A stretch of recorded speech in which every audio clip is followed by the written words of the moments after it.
Dear students, मैं Pramod sir जिज्ञा class में आपका स्वागत है। आज हम बिहार बोर्ड के क्लास 10th के संस्कृत के ऑब्जेक्टिव का सेकेंड पार्ट देखने जा रहे हैं। तो चलिए स्टार्ट करते हैं। पहला प्रश्न है, किस शब्द में तुमून प्रत्यय है? तो ध्यान रखेंगे तुमून। तो जैसे पठ प्लस तुमून पठितुम, खाद प्लस तुमून खादितुम, लिख प्लस तुमून लिखितुम।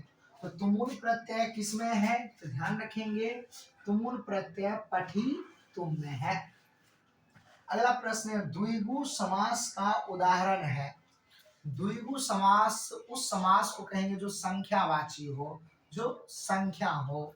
तो देखिए संख्यावाची जैसे सप्ताह, इसमें सप्त यानी 7 आ रहा है, तो सप्ताह हो जाएगा हमारा द्विगु समास।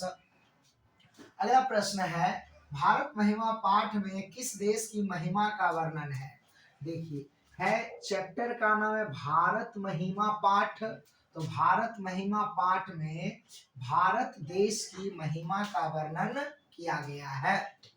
अगला प्रश्न है, शैशव अवस्था के संस्कार कितने हैं? ये संस्कार 16 है। जन्म से पूर्व 3, शैशव अवस्था में 6, शिक्षा संबंधी 5, विवाह संबंधी 1 और मरणोपरांत अंत्येष्टि के रूप में 1। तो पूछा गया है शैशव अवस्था के संस्कार कितने हैं? तो शैशव अवस्था के संस्कार 6 हैं।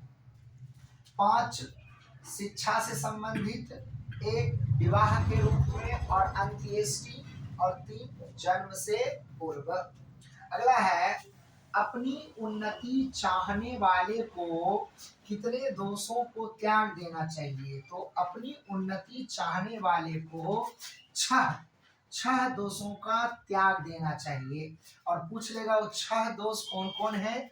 तो बोलेंगे निंद्रा, तंद्रा, भय, क्रोध, आलस्य और दीर्घसूत्रता। अगला प्रश्न है, घर की शोभा कौन शब्द बनेगा? यानी घर की शोभा किससे होती है? तो घर की शोभा स्त्री से। स्त्री पूजनीय होती है, अर्थात हमें विशेष रूप में स्त्रियों की रक्षा करनी चाहिए। तो घर की शोभा कौन? तो स्त्री।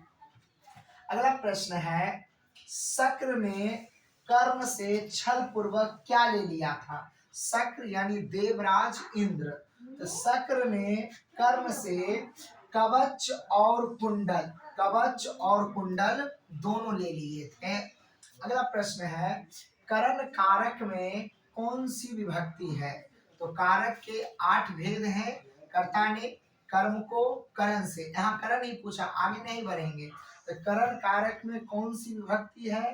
तो करण में तृतीय विभक्ति है।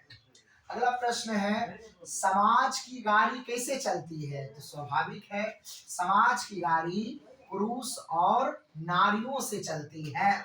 अगला प्रश्न है, उन्नति शब्द में कौन सा उपसर्ग है? तो उन्नति शब्द में उपसर्ग यानी जो शब्द के पहले लग जाए, तो उन्नति शब्द में ध्यान रखें उत, यानी उत जोर नति तब होता है उन्नति। तो उन्नति शब्द में कौन सा उपसर्ग है? तो उत। अगला, भीखन टोला कहाँ है?